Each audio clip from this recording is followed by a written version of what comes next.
Hi, and we're back. Welcome to PA Harness Week, another special edition because Breeders' Crown 2010, we're running through that card with reckless abandon. Okay, time now to go to our roving correspondent, Jen Sherlock. And who's going to be horse of the year 2010? Watch this. You may find out. It all comes down to the Breeders' Crown in 2010, and that can't be closer to the truth. Stakes were high for a couple of horses for year-end honors. They're all so even that it really wasn't a standout this year like Muscle Hill last year or anything like that. For Lucky Chucky and Rock and Roll Heaven, a win or a loss could make them or break them for Horse of the Year.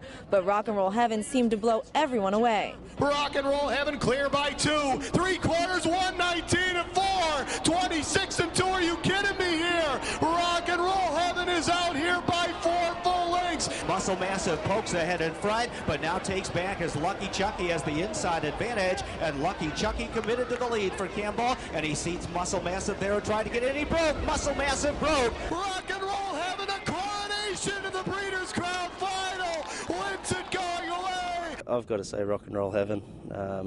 That little horse just impresses me every time he goes on the racetrack. He's one of my favourite horses to watch. Yeah.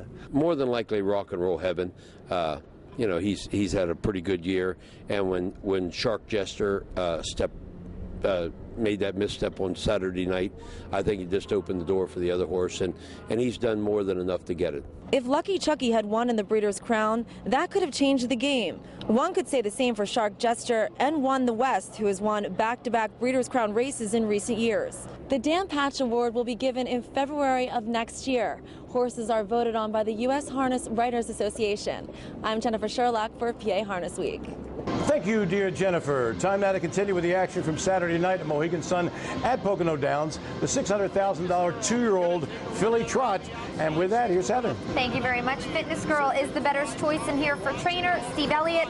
Lady Rainbow won her elimination impressively. She's the second choice. And then a Martini on the Rocks has a very tough post position, but has Ron Pierce in the sulky for the very first time. Martini on the Rocks, hanging tough here. On the outside, Fitness Girl now switches to the pocket. Medusa Blue Chip is coming up on the outside. Top of the stretch, Martini on the Rocks still has the lead. Fitness Girl going after her again, but Martini on the Rocks has something left to give, and she's going to stun him here. Martini on the Rocks at 30 to 1. Martini on the Rocks obviously loves her some Ron Pierce for sure. They leave out of post position 8. They hold off the favorite who fires first up, and then they just end up trotting home, finishing the mile 157 flat. By the way, she paid $63.60. Second was Angela Hanover, who was 34 to 1. Okay, 8-9 exacta, $1,724.40. The favorite, Fitness Girl, was third.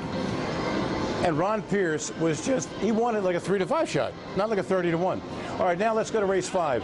It was a $600,000 two-year-old filly Pacers, and JT, you know who that is, Jimmy Takter, his undefeated See You with Peelers with Jim Morrill Jr. was the 3 to 5 chalk. Also undefeated Idyllic went off at 8 to 5 with Mark McDonald. Between these two girls, they were 19 for 19 going in. You knew somebody was going to lose. Find out which one now. See You at Peelers, Idyllic in the pocket. That's the showdown we've been waiting for. Show and Tell on the outside, fading still third, Ms. Malicious. Top of the stretch, it's See You at Peelers, looking to pull away from Idyllic. Idyllic now pulls the pocket, but she's flattening out. See You at Peelers still by 2.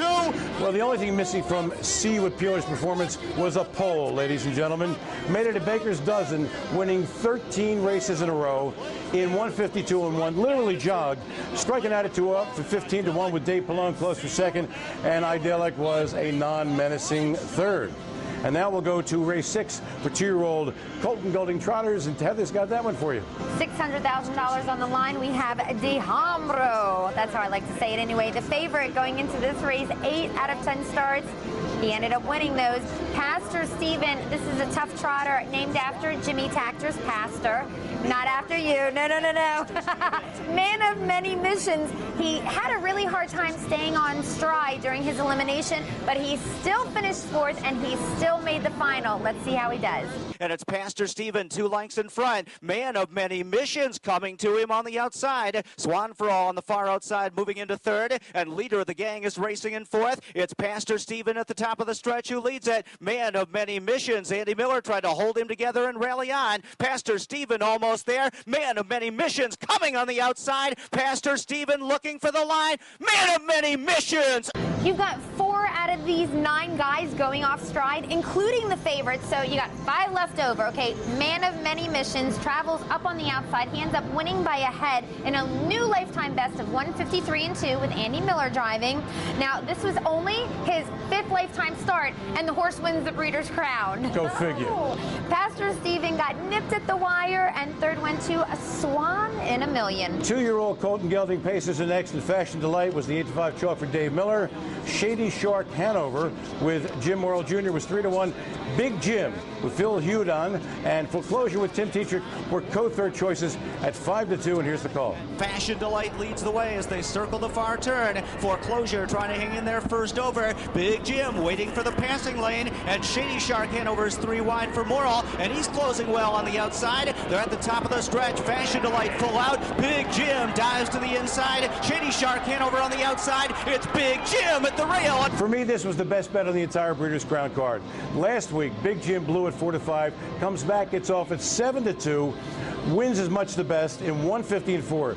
Shady Shark Hanover was second. Fashion Delight, the beaten chalk, finished third. And don't go away when we come back. More from the 2010 Breeders' Crown at Mohegan Sun at Pocono Downs.